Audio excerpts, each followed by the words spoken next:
The powerful mystical vision and method articulated by the author of The Cloud is the medieval product of a long line of Neoplatonic thought going back to Plato himself, who was not Christian.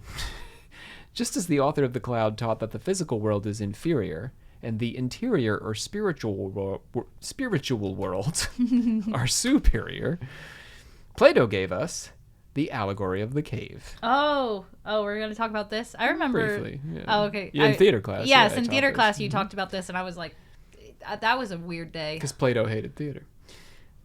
Oh, yeah. This is voiced by Socrates, by the way.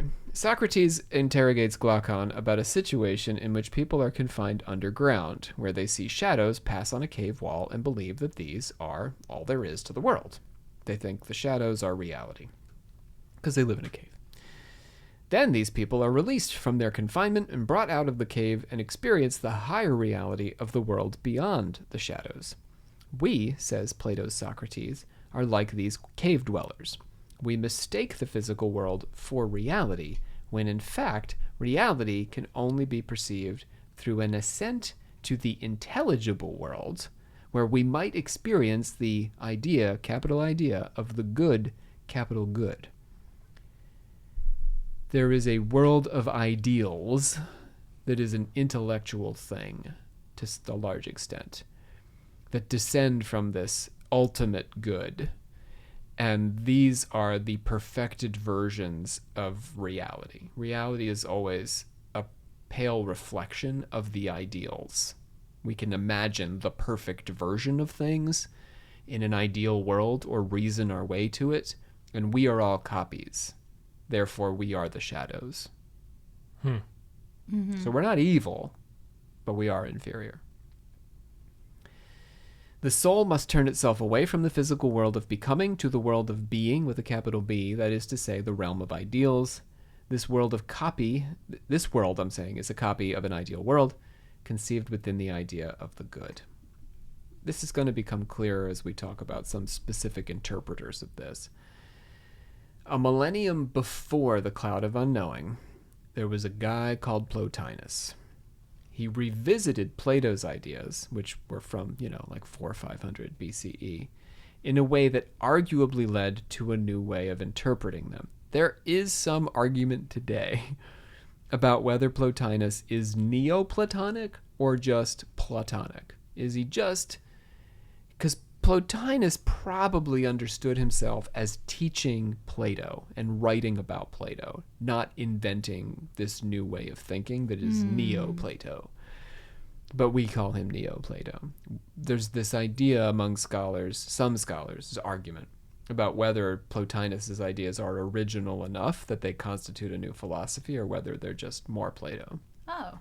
By the time we get to Pseudo-Dionysius, there's clearly some differences, but at Plotinus' stage, he's like this pivotal figure. Do you have an opinion either way?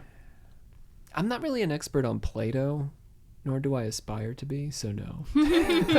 I do like Neoplatonism, but I like it in the Cloud of Unknowing. I like the way Christianity interpreted it, and then it becomes, and to me it looks a lot like Pure Land Buddhism, which looks a lot like Krishnamurti, and we're going to do that all in this series. So something to look forward to. We've already been to Krishnamurti, but Pure Land Buddhism. So I think that this is like a really cool thing that comes out of the medieval world, which, we often regard the medieval world as kind of like backward and philosophically broken, but it's not. I think this really cool stuff is happening all over the globe, and it's this. And it isn't exactly Plato, but it certainly has a relationship with Plato. Mm-hmm. Anyway. Plotinus lived in the 3rd century. While his ancestry is uncertain, he was a Greek speaker and a Greek writer. We know that. But, lots of different nationalities were, so to speak, at the time. This uncertainty about him stems in part from Plotinus's disinterest in his own identity. He didn't like to talk about things of this world, including his ancestry, his place of birth, even his own body, which he refused to have painted in a portrait. Oh. Yeah. He went to Alexandria to study philosophy, where he met Ammonius Saccas, who taught him the beginnings of Neoplatonic, or perhaps just Platonic thought. After spending 11 years in Alexandria, he joined the Roman army in order to invade Persia, not because he had any special interest in invading Persia, but because he wanted to learn about Persian philosophy. Unfortunately, the expedition failed, the general died, and he had to find his own way back home. Oh. Yeah. The Romans didn't have a lot of luck. Not in Persia. Parthia and Yeah. Persia. He was about 40 years old when he arrived in Rome and spent much of the rest of his life there teaching and developing his philosophy, or Plato's philosophy. He impressed the Emperor Galenius and tried to persuade him to create a city of philosophers based on Plato's laws, but the plan was never realized. He died in Sicily. His last words purportedly were, "Try to raise the divine in yourselves to the divine in all." Interesting. Yeah. It makes me... my brain instantly went to Walt Disney and Epcot with like wanting to build his own little city. Yeah. Plotinus was a little like that, yeah. He died thinking of his city. On the ceiling. He saw it on the ceiling of his hospital bed. Go listen to the first episode, the first Strange two Ride. episodes of Strange Ride if you don't know what we're talking about. Yeah, you'll enjoy them. That quote kind of sounds like Darkpool. It is. Raise yeah. the divine in yourself to the divine that's everywhere kind of thing. Yeah, it's a subsuming of yourself into the higher good. Although many Gnostics likely agreed with Plotinus, he spoke out against them, in no small part because the Sethians disagreed with his concept of the demiurge. For Plotinus, the soul perceives on the deepest level the existence of beauty in the world. Whenever the power in the soul that has been made to correspond to beauty recognizes it, and there is nothing more authoritative in judging its own concerns, the rest of the soul also expresses itself by bringing into concord the beautiful object with the form inside itself, using that as a ruler used to judge the straightness of something. So in other words, we have this ideal of beauty inside of ourselves. So he's sort of arguing against the idea, this very old idea, that beauty is about symmetry. We've probably heard this, right? More symmetrical faces. It's different arguments that are made. He's saying, no. It's not really about symmetry. You could have all the symmetry in the world.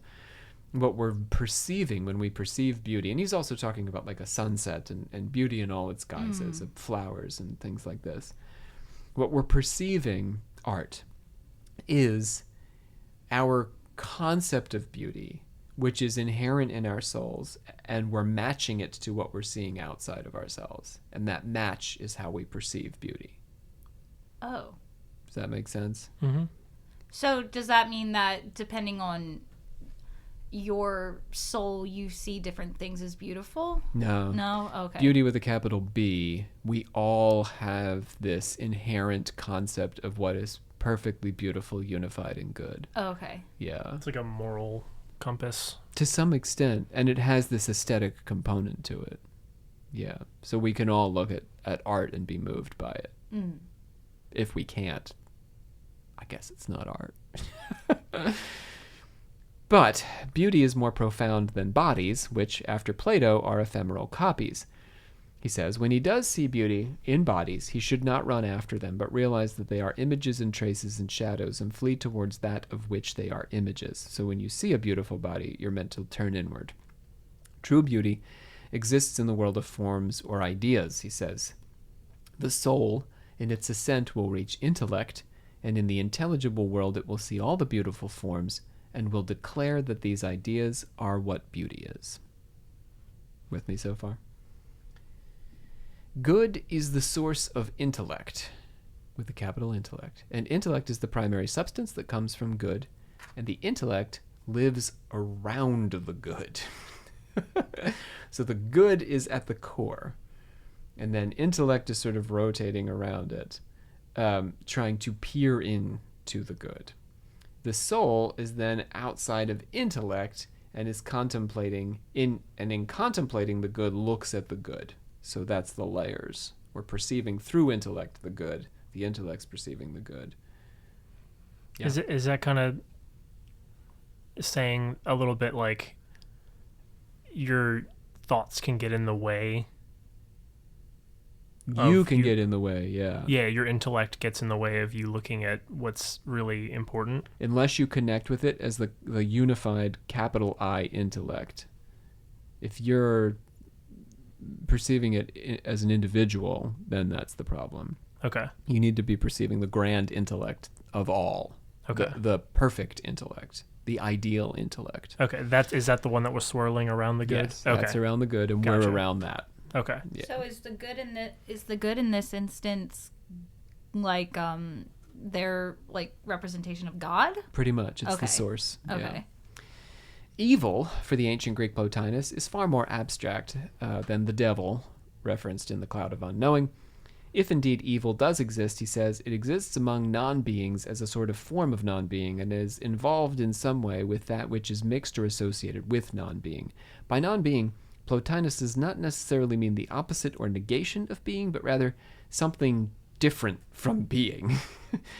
Physical bodies which partake of imperfect matter are inclined to be evil because they are mixed with the imperfect, but they are not fully or primarily evil because they also have some form. We are copies of the good, even though we're mixed up with all this individual junk. Bodies are perpetually in flux, making them impure as either evil or good. We're a blend. Matter lacks existence in this way. It is impermanent and therefore non-existent. The only thing that really exists is the permanent, and the permanent are the ideals. The impermanent are all the rest of the things in this world. Okay. Because they're impermanent, they're not real. We lack reality. Virtue is not primarily good, but rather an attempt to assimilate with the good, so that vice, or lack of knowledge or measure in the soul, is also not evil itself, but a reflection of it. Okay. We can't do good, we can't do evil, we can just reflect those concepts in ourselves. A weaker version of those concepts. Everything is weaker in us, yeah. Being is a kind of infinite source that nevertheless has a limit. It exists in perpetual balance with non-being, which causes being to be itself all the more for existing. Okay, hold on. Can you say that again? Can you say that again? So, I'll try it differently. Plotinus is saying that being with a capital B, right? It's the source, it's the great thing, it's the good, it's the beginning of everything, it's the perfect. However, we also need non-being, or else there is no being. Non-being lets being be itself. Okay. If we didn't have its opposite, Yin and yang. I do feel like, without darkness, there's no light, and without Yes. light, there's no darkness. sort of this. But he's also saying that darkness makes light brighter, and light makes darkness darker. Uh-huh. Yeah. Okay. I'll It's say like it if this you've way. been in the dark all day and you walk outside and it's sunny, it's like, oh, that Yeah. was a lot brighter than I thought it was. Right, yeah. That's us every time we leave the theater. Right. Same. Being, therefore, cannot be infinite because a limit allows it to truly express its nature. In fact, he says, if it were unlimited in quantity, it would be destroyed. But this is not, in fact, the case. On the contrary, it preserves it in existence. For it leads what it naturally is to activity and perfection, just as the unsown is led to perfection when it is sown. Likewise, whenever the female desires the male is not destroyed, rather she is made still more feminine. That is to say, it becomes more of what it already is. So if we define the feminine as the receptive, right, and the male as the inseminative, or, the active, right, the active and the passive, in their union, they become more female and male than they are separated. So in the union, or the acting of itself, the sown and the unsown, like we can't have an unsown field if we're never going to sow it. It only becomes an unsown field when we sow it. And we Gotcha. know before it was unsown. It's just Okay. a field. Oh yeah, that's just dirt. Oh, okay, yeah. So that's really what he's saying. It brings out, non-being brings out the existence of being, and being brings out the existence of non-being. So It's like potential energy. right. So the good, with a capital G, can't be infinite. It has to be limited, right? This is the fundamental, theological question in many ways, and a philosophical question. If the origin and source is infinite, then, what the hell? How are we not it? Because it's not infinite, it can't be infinite, it has to have this balance, this other side that allows it to be itself, by contrast. Ooh. Yeah, deep Yeah, stuff. that's a Now we're lot. getting into the deep Yeah. stuff. Oh my goodness. The simple, unified, and singular good is first, then, the primary intellect, then the soul, in that order. Matter then descends from this singular good as a kind of deeply inferior copy that lacks the fundamental being of the transcendent good. Being or good is first, and then comes the one intellect, unchangeably self-identical, without any inclination toward what is below, and imitating its father as much as it can. That's that rotating thing around the good. It wants to be the good, but it's just like a step removed. Then there is the descending line of souls. We come next. There's God, in the center, the good, the primary intellect. This just like chilling in its awesomeness, transcendently beyond us. And then there's intellect, which is not so far away. And then there's us. I think I'm confused as to what the capital I intellect is. Is that like the enlightened person? Because if being is good and we are the souls, what is capital I intellect? It can't be being because being is transcendent. Yeah. So it has to be an emanation of being to get to us. It's the intermediary between us who are not transcendent and the good which is transcendent. Yeah. Does that answer your question? But what is that? What is he saying that is? Intellect. The mind. Our Like mind. thoughts? It's not our mind, it is the perfect mind. Is it like the dark pool? It's the mind that is perpetually thinking the good. Oh. Yeah, the dark pool's more, mysterious subconscious. Okay. So no, it is cogitation on the good. It is the thing that is perpetually thinking of the good, but is not the good. So we can get there. We can go through it to the good. Yes. Okay. As So imperfect beings. It's a passageway to the good. Yes. Okay. Yes. Gotcha. Oh. We can access the good through the intellect. Yes. Yes. Okay. That makes sense now. But I think we need to recognize that it is not the good in order to fully conceptualize the good. Because Yeah. the good can't be an intermediary with us. It can't be involved in that action. Yeah, the good is the end, the intellect is the means. And it's doing things, yeah. I think the good is passive or not active anyway. It's transcendent, it's beyond. But the intellect is not. We can engage with it in some way. Between Plotinus and the anonymous author of The Cloud, so now we're going to go closer to the cloud. It sounds very Jesus and God-y. Yeah. It's sort of like cut out for Christianity to like pick up and play with. Yeah. But it's not Christian because it's Greek. It's, 3rd century Greek Plotinus. But now this guy, Pseudo-Dionysius, is going to pick it up. Did they not? Did the Greeks not believe that their gods like created the universe? Plato was not big, nor Socrates, even Aristotle to a large extent, on the like perfect, pagan conception of Zeus and his gods hanging out on the mountain. Oh, they didn't believe in that. They thought more abstractly. They did believe in God and souls, Oh, okay. but they believed that these were more abstract concepts than Like the characters they created, essentially. It's more or less the same conversation we could have about modern religion. Do you read the Bible literally, or do you read it as suggesting more abstract concepts? So for the philosophers, of course, it was more abstract. Interesting. Yeah. They didn't think there was like a big dude with lightning bolts and a toga on Mount Olympus physically. Right. There was the good, which was God, which was far more philosophical, right? Yeah. So we're going to do one more guy. We had the Cloud of Unknowing in the medieval period, then we dropped all the way down to the Greeks, not the ancientest Greeks, but some Greeks. Now we're going to go to the guy in between that connects the two. This is Pseudo-Dionysius. Pseudo-Dionysius the Areopagite. Whoa. So. Is that his whole name? Yep. First name, or that was also his last name? The space Areopagite? Yes. Okay. Like that was a group of people. Well, there's an actual guy who was called Dionysius the Areopagite. He was a convert of Paul's during the early days of the church. Like the 30s, right? Yeah. 60s, something like this. Before the fall of Jerusalem. All this stuff.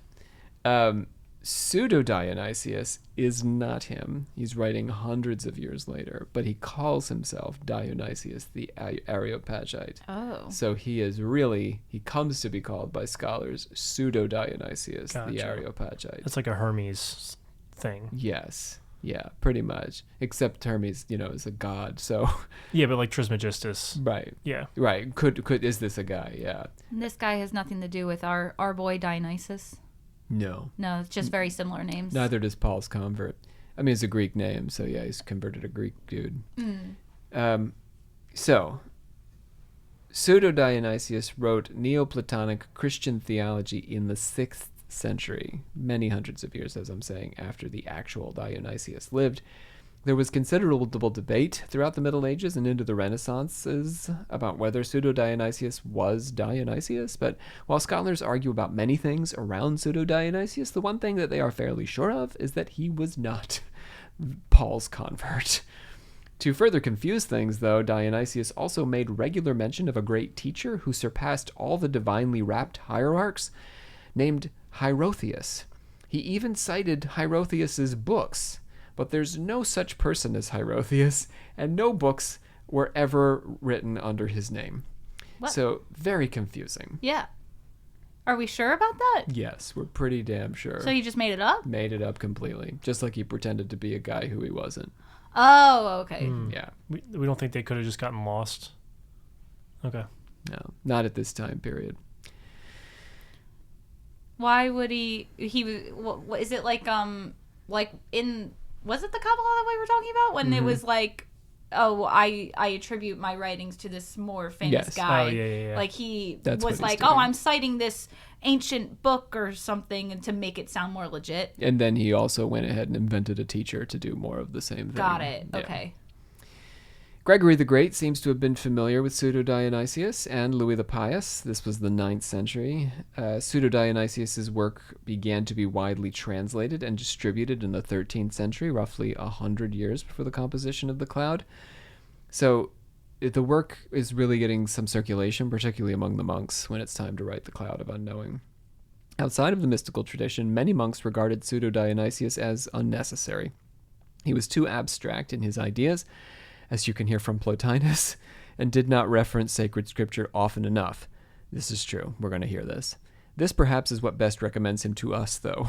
While operating in a Christian paradigm, Pseudo-Dionysius gave himself plenty of room to explore the philosophy of his ideas without getting bogged down in biblical exegesis or Christian dogma. So let's have some fun last with Dionysius. Because he was around in post-Christianity Rome. Yes, it's Dark Ages time, really. He's really writing in 500s and 600s. early dark. Yeah, Charlemagne is not a thing, but the Roman Empire is also not really a thing. Yeah, So it's the Byzantines now. he's in that middle period. Okay. So, in his discussion of the divine names, which is what we're going to focus on, he wrote a series of books. We're going to focus on the divine names today because it really is relevant to the conversation. Dionysius describes God as mind beyond mind, word beyond speech. It is gathered up by no discourse, by no intuition, by no name. God alone could give an authoritative account of what God truly is. Already sounding familiar, right? Mm-hmm. Out of its goodness, this source commands all things to be and keeps them going. Channeling Plato, Dionysius says, in reality, there is no exact likeness between caused and cause, for the caused carry within themselves only such images of their originating sources as are possible for them, whereas the causes themselves are located in a realm transcending the cause. Okay. Yeah, you can read that again. Yeah. In reality, there is no exact likeness between the caused, the effect, that is to say, and the cause. For the caused carry within themselves only such images of their originating sources as are possible for them, whereas the causes themselves are located in a realm transcending the caused. So causes are ideals, essentially, and we are the caused.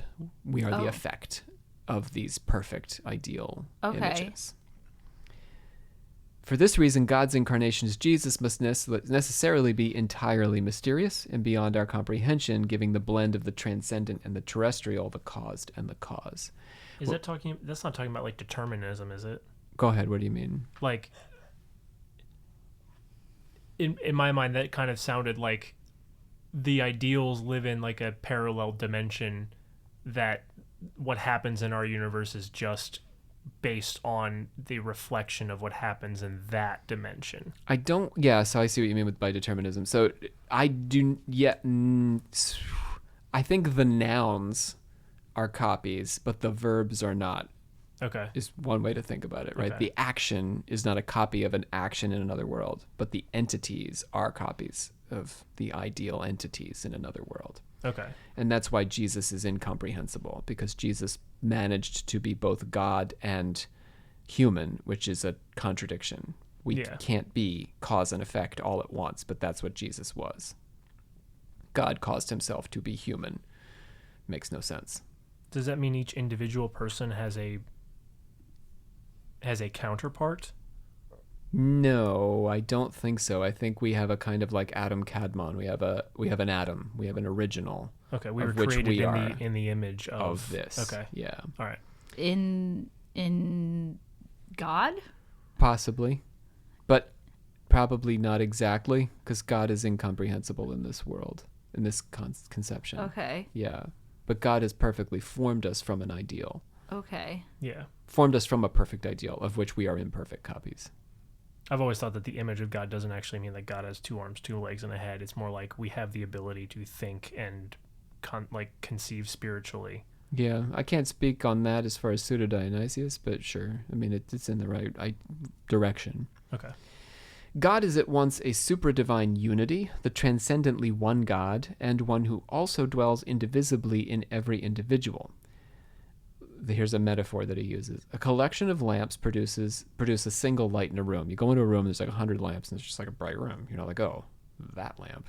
But then if you pick up one lamp and carry it out of the room, you can see its own individual light. Mm-hmm. That's kind of cool. That's how God is a unity and also a multiplicity. We are these individual lights of God. Shining together, we are one God. Each being, from humans to plants to rocks, takes their being from the transcendent good. All things seek to return and unite with this originating good. Even non-being itself longs for the good. He says, repelling being, it struggles to find rest in the good, which transcends all being. The good can also be described as the beautiful, after Plotinus. For beauty unites all things, and it is the longing for beauty which actually brings them into being and is the model to which they conform.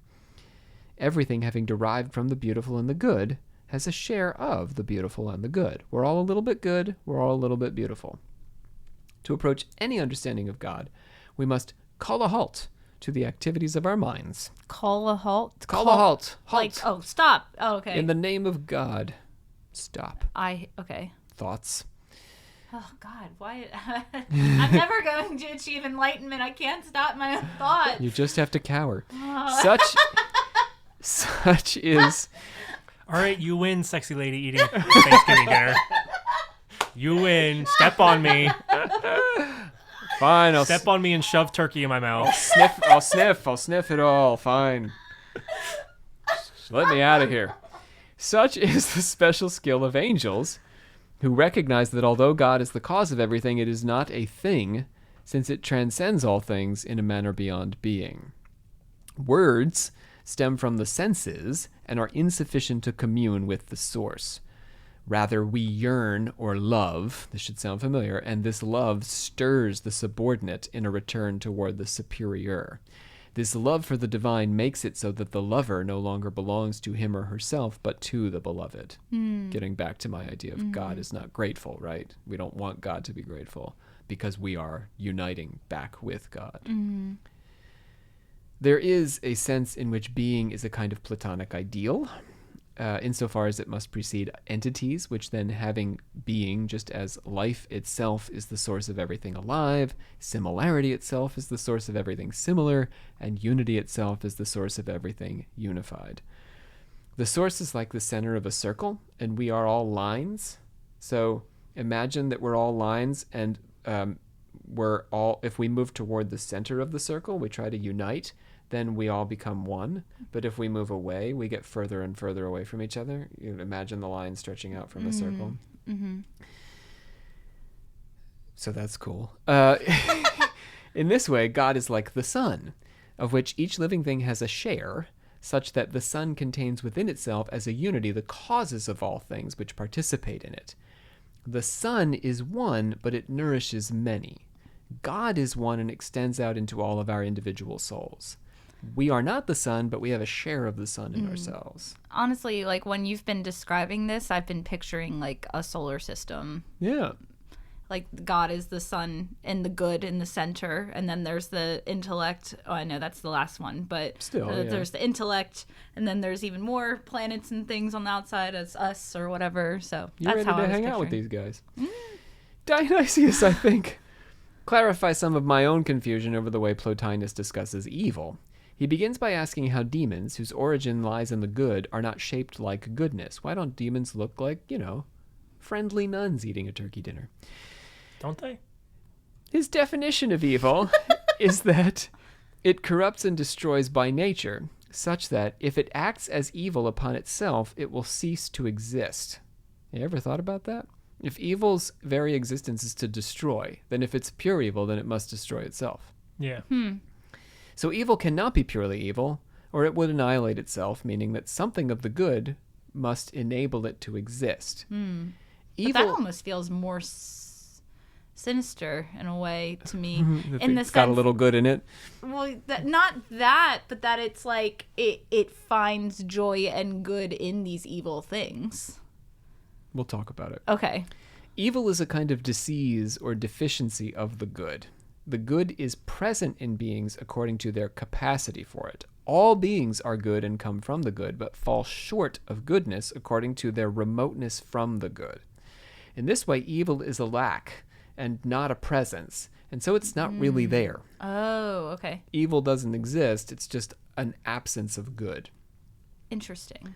Dionysius says, the tribe of demons is evil not because of what is in its nature, but on account of what is not in its nature. And that complete goodness that has been bestowed on them is not altered. No. What has happened is that they have fallen away from that complete goodness that has been granted to them. So it's the idea again that like if they could reconnect with the good, they can be good again. We can restore all the villains of the horror movies if only they could recognize that God made them in his image to be good. I mean, just like the solar system thing. It's like Pluto's cold, but if you moved it up to where the Earth is, it would not be cold anymore. Yes, exactly. And though the demons cannot perceive them, they continue to have their angelic gifts. Insofar as they wish for evil, says Dionysius, they wish for what is not really there. It's all a delusion, really. The devil always lies. On the subject of evil in matter and nature, Dionysius begins to depart from Plotinus, nor, he says, is evil to be found among the irrational animals. Evil is not an inherent part of nature as a whole. Evil lies in the inability of things to reach their natural peak of perfection, so that there is no truth in the common assertion that evil is inherent in matter qua matter. If matter is necessary to fulfill God's cosmic plan, then how could it be evil? If matter sustains nature and nature sustains us, then how can it be evil? Evil, by Dionysius' definition, destroys and corrupts. I don't think this is something that anyone would dispute. I think this is a pretty good definition of evil. It destroys and corrupts stuff. It doesn't sustain. But matter does sustain. Nature does sustain, is his point. So it can't be inherently evil. Good, he says, comes from the one universal cause, and evil originates in numerous partial deficiencies. Evil is the product of impotence, weakness, and ignorance, for no one deliberately does wrong for the sake of wrong. Think about that for a second. There is always some motive that is the product of misunderstanding. even the serial killer is motivated by some misunderstanding.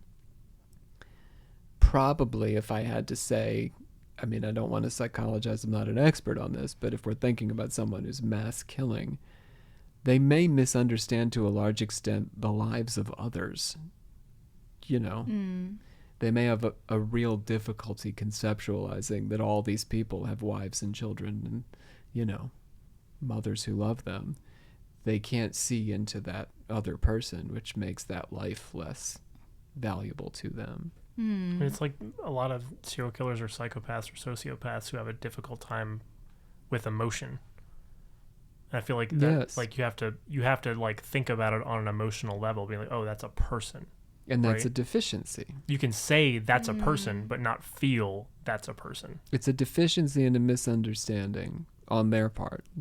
They're missing something. So how does that work with people who then actively choose to do bad things and be mean? Like there are people, I've been watching Always Sunny and I know they're fictional characters, but if the Always Sunny characters, they are actively always choosing to be the worst people ever. But not for the sake of being the worst people, but in order to get something. Yes. Yes. Oh, so it's not, okay. It's their misunderstanding that that thing will make them happy or make our lives better. Okay. Yeah. The evil in demons, he says, lies in opposing a mind shaped by goodness. The evil in the soul lies in the activity contrary to reason. And the evil in the body lies in the renunciation of what is natural. Can you say that again? Sure. I spaced out a little bit. The evil in demons lies in opposing a mind shaped by goodness. They have minds shaped by goodness, and they choose to oppose them. The evil in the soul lies in the activity contrary to reason. So we don't do what's reasonable. We do ridiculous things that are not good for us. Mm-hmm. And the evil in the body lies in the renunciation of what is natural. We do unnatural things. We eat too much or, you know, sex the wrong people or whatever. And this is bad for us and pollutes us. Let's bring this all on home. It's been a journey, hasn't it? Fun journey. Yeah. I knew you would like this, yeah. I'm surprised and delighted that Savannah has liked it. It worked out after all, friends. The wonderful paradox of these Neoplatonists is that they articulate a philosophy that negates itself. And God is revealed in the paradox. They make a reasoned case for the existence of God beyond reason and articulate God as far more than what can be articulated. God can only be approached through the humility and simplicity of love, but then, as the Cloud author says, that love echoes back through the supplicant as a great compassion, creating a channel for peace and care unto the world. We live in an age when it is not difficult to see how our language, technology, and supposed sophistication have only led us as a species into dumber, dimmer, and more hateful and self-defeating corners than we might have been in if we just stayed in our Celtic or African or Slavic or Mayan or Aleutian or Polynesian or Grecian tribes and left well enough alone. Or Nordic, I could keep going. Atlantean, Lemurian. We must humble ourselves, admit the failures of human understanding and our own specific failures, and open ourselves to God, what the internet would look like if we could do this. For God is all around us, and evil is only a kind of falling short, an error, a mistake that will be corrected in time. We are emanations of God, and when we unite, we come closer to the Godhead and the source of all being. Final thoughts. I did have a question, and I don't know if this is like a whole separate hour-long topic, but did these people talk about what they thought the afterlife was like? No? Not really. I mean, because I guess for Dionysius and the anonymous one with the cloud, The Cloud. they would just follow the traditional, like, Christian, you get to go to heaven thing. I think that the Cloud author, when he speaks about Christ's ascension and the day of judgment, is talking about the way body and spirit become more subtle. And I think that's the closest he comes to really speaking on an afterlife. But insofar as the dead, as the Cloud author says, achieve a kind of immortality, they get closer to a perfected state of the spirit. Yeah. Okay. So that's a kind of answer. But they don't go. None of these guys go into depth on the topic of the afterlife. I like that. Yeah, it's kind of nice. Yeah. The Buddha didn't either. It's less important. Krishnamurti, right, didn't bother very much with it. You can't, because you can't control that. You can control how you live. You can't control where you go. Yeah. I think I was just asking though because with how I have known Christianity, it's very much like if you act like a good person and believe in God, then you get to go to the good place, which is also a TV show, which is really, really good, which I've mentioned before, and I love that show. And I'm already thinking of a quote from the final episode of it that I'm like, yeah, I love that show. And it's about to leave Netflix. And And what will we do? You should watch it. Hurry up. So no, I'm talking to you, oh, me, Rob. I should watch it. Yeah, got me watching the Always Sunny season right now in my copious free time. The Good Place is much better for you, I can assure you. But I love Always It's Sunny got David also. Tennant, right? Huh? It's got David Tennant. No, it has. No, I thought he was the demon. No, Or the bad guy. That's what's his name? The old guy is Ted Danson? yeah. Ted Danson, but he's God or something, isn't he? Or just like a lieutenant? He is an angel. Yeah. He is an Technically. angel. He was an angel in Cheers, too. Anyway. And on Curb Your Enthusiasm. So, what the hell are we talking about? This. The afterlife. The afterlife. Well, I brought up The Good Place, but I mean, I brought up how it's very because it's The especially stereotypical non-denominational Christian. Yeah, like, so it's like, they get to go to heaven? So like, I was wondering if that's something that they believed in. But I think that often afterlife conversations are more punitive in focus, and these Cloud anyway, and Pseudo-Dionysius are more concentrated. I think the baseline assumption is that you're a monk who's just concentrated on God all the time. So there's no need to bother with the hellfire and damnation and all that sort of cool madness. I like that too. Yeah. Yeah, sorry. The idea of eternal damnation is infuriating to me because it just and almost heaven too, with the eternalness of one thing. Like you get to live your one life and then you're eternally in this place or that place. That idea to me just doesn't, I don't know. I don't They get that. could not contradict these teachings insofar as Holy Church would say, yes, this is the case. However, it would seem to run counter to some of their philosophy, particularly Pseudo-Dionysius, about the nature of evil. Mm-hmm. Insofar as there's a bit of good in us, or even the Cloud author, the way God listens when we truly cry out in the depth of our spirit. I mean, it suggests a world, and the humility, right, that we're all sinners. It does suggest a world that certainly treats eternal damnation as not exact. It just doesn't jive, right, with what we're hearing from these guys. But they would not speak out against such a teaching. I think the Catholic Church, by and large, like the circles of hell and stuff, there's a progression that happens. There's purgatory and all these sort of things. So eternal damnation, I don't really know how well it hangs with Catholic teaching. Mm-hmm. Maybe it's not a thing.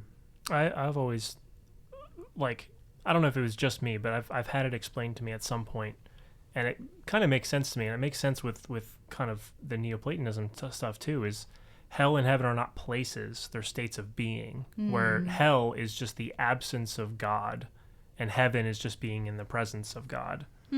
So it's like the good and the evil, where it's kind of like the evil is just the absence of the good. Mm-hmm. I feel like that kind of makes more sense. It's like you're not just going to live in one place. It's like you are living in the presence of good. We have a complex journey through Pure Land Buddhism, but we're going to come back to this really in Shin Buddhism, this idea of the presence of heaven and this sort of thing. And the afterlife.